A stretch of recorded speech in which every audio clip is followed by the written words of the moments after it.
On This Day weekly podcast, which only last week I heard Mayor of Manchester Andy Burnham refer to as Ottawa.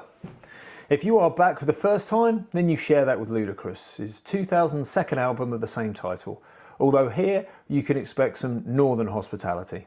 In return, please subscribe, only one away from double figures, and like, which will be getting some aesthetic enhancements next week to deserve, but unfortunately I was too busy with my day job browsing Car and Classic and Auto Trader to remember them in time.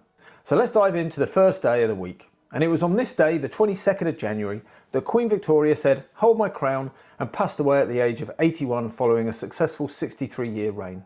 She lasted longer than any of her predecessors with an outstanding innings, seeing off the new ball, a cricketing analogy, multiple times during that 63-year reign. While some will remember the Victorian era as a period of economic, industrial and scientific progress, it was also the greatest expansion of the British Empire. This expansion was driven by her desire to deck out all of the various places with lovely sweet trinkets. She oversaw the theft of antiquities all around the world, storing in her warehouse, also known as the British Museum. Her public image was identified with the strictest standards of personal morality, which is why she set the example through marrying her first cousin, Prince Albert. Their love was soon able to spread that morality throughout the reproduction of 9 children, which earned Vicky the nickname of Grandmother of Europe, as those children went on to marry into nobility across the continent. As you can imagine, with a lady of diminutive stature, 4 feet and 11 inches tall, or 1 metre 50, she's reportedly developed a wicked sense of wit in retort. "Hey Vic, how do short people greet each other with a microwave?" "Fuck off, you knobhead," she said to be one of her favourite comebacks.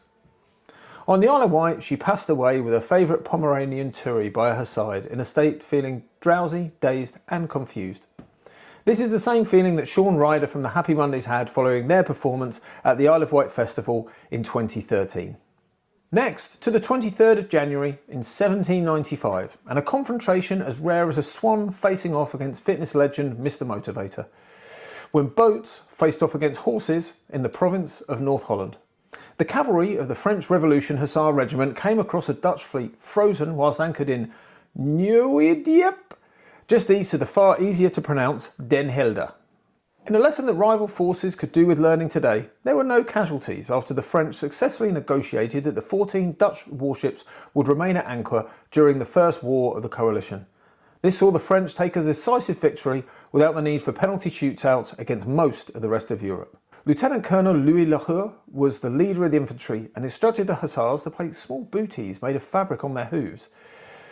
This meant that they could creep quietly over the ice before boarding each vessel to commence negotiations. It was this act that deeply offended a young Frenchman called Christian Labarthe to start his journey as a shoe designer.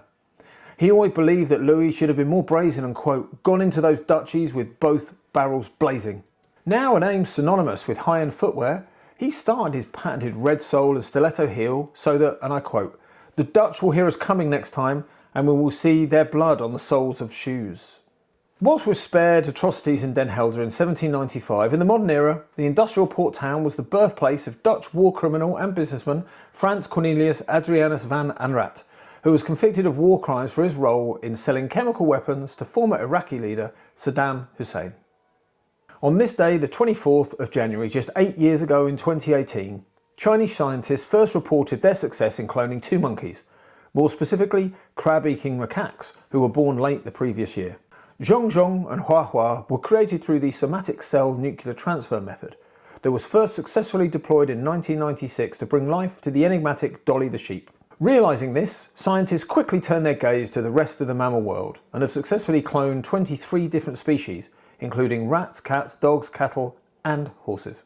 Before the 2018 breakthrough in China, led by Sang Qing and Mu Mingpu, the founding father of using adult chromatic cells for cloning was John Gurdon. Gurdon was the bottom of his biology class of 250 pupils at private school Eton College and went on to frame a school report that said, "I believe he has ideas about becoming a scientist, and on present showing, this is quite ridiculous."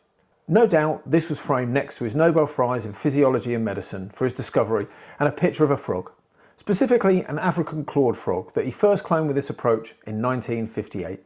The cloning of the crab-eating macaques was said to have reached the ears of aviation and acting legend John Travolta with some concern, himself a massive fan of shellfish and worried about the supply. Indeed, just a few years ago, Volta flew his Boeing to the US Air Force Base at Lakenheath, the closest site he could land to Cromer. After a quick blast up the A11, he started with an entire dressed crab before taking in half a lobster as his main, all to himself.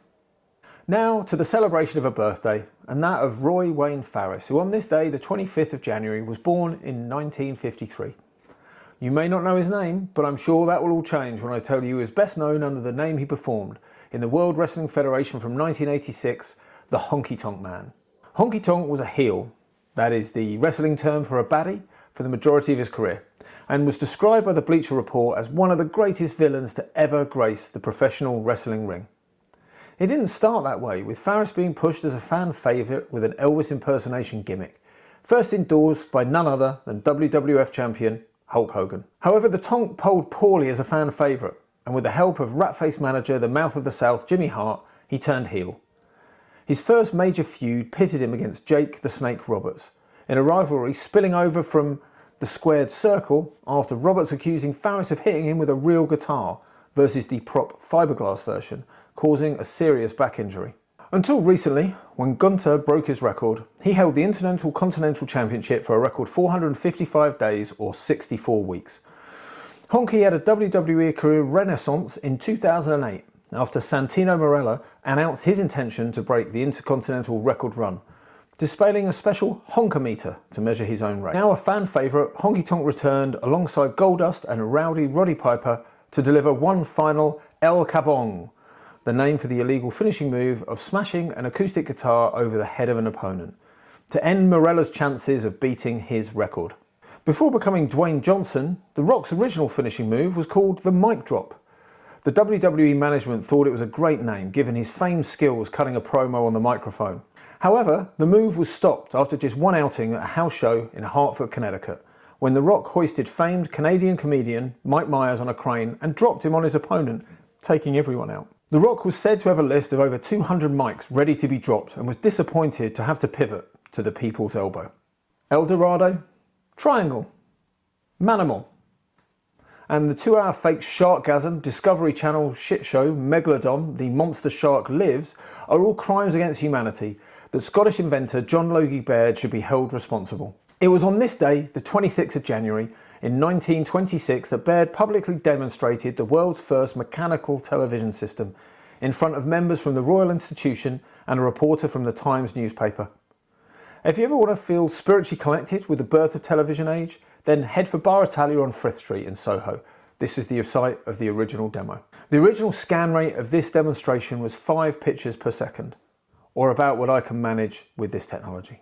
So what cutting edge tech was Baird able to take advantage of to create the television, you ask? Well, it was an old hat box, a pair of scissors, knitting needles, bicycle light lenses, a tea chest, used, sealing wax, and some glue. And just a year after his first demonstration, he'd more than doubled the scan rate to 12.5 pictures per second. Once called a lunatic by a news editor at the Daily Express, frankly, I wouldn't listen to the tossbacks who brought you the headline, "Eat curry to beat dementia." He followed 1926 with a new first every year. 1928, the first transatlantic transmission. 1929, the first programme from the BBC. 1930, establishes France's first television show. And 1931, the first showing of The World's Strongest Man. However, they can't all be winners, and some of Baird's inventions were not up to the same standard. He invented a glass razor so that it wouldn't rust, but it shattered. Influenced by pneumatic tyres, he built a prototype of his pneumatic shoe, but they burst. And one final notable failure was driven by his fondness for hot chocolate, when he attempted to speed up the process of making his favourite beverage with his chocolate teapot. Now, instead of leaping around all these thousands of years we have to choose from, why don't we go forward just one day? And on this day, the 27th of January in 1926, physicist Erwin Schrödinger published his theory of wave mechanics, more commonly known as the Schrödinger equation. Just 7 years later, the Austrian-Irish freak of physics turned this discovery into a Nobel Prize shared with Paul Dirac for their work on quantum entanglement, or what I believe Gen X are now referring to as a four-way. His best-known thought experiment is referred to as Schrödinger's cat. The hypothetical cat, let's call him Dave, is placed into a closed box and may be considered simultaneously alive and dead whilst unobserved, due to random subatomic events. leading him to be tied for 8th place in a Physics World, the magazine for physics, poll of the great physicists of all time. One would hope that his insistence on living with both his wife and his mistress in what was often referred to euphemistically as his unconventional domestic arrangements did not keep him out of the top 5. However, with so many scientists being named in the flight records to Jeffrey Epstein's islands of sex crimes, I'm sure the allegations of sexual abuse from minors had less of an impact. Indeed, one can only hope that if true, his famous experiment leads to him being trapped in a theoretical box with a theoretical cat, Dave, who quietly whispers to Irwin, "Don't tease a tiger for being stripy unless you want it to claw your testicles off."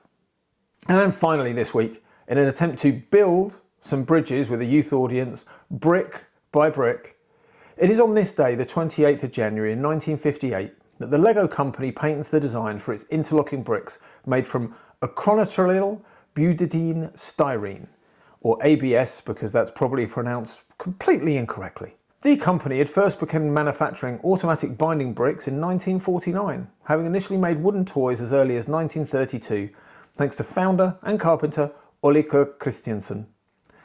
Lego is derived from the Danish phrase "leg godt," which means play well. These are the same instructions Ole gave to Danish midfield legend Jan Molby when he visited the Lego factory after an away Cup Winners' Cup tie with FC Copenhagen for Liverpool in 1982. With Molby going on to introduce Lego to the other players as a way to bond and build team spirit. An incredible 1.1 trillion Lego pieces have been made, with approaching half of that just in the last 15 years, showing the incredible growth requiring production in excess of 50 million pieces a year, making them the largest toy maker in the world. In 1998, Lego was one of the original inductees into the National Toy Hall of Fame in Rochester, New York, further cementing its position as the world's favourite toy, alongside other sources of infantile enjoyment such as Etch-a-Sketch, the Hula Hoop, Monopoly, Play-Doh, and my favourite, the Erector set. Erector was dreamt up by A.C. Gilbert in 1911 when he rode a train from New Haven to New York City. Watching the steel girders fly by, he created something that he called educational, instructive, and amusing. This was also the byline his wife Irene used to describe what she privately referred to as sexy time to occur on the last Friday of every month, unless, of course, it fell on a Sunday.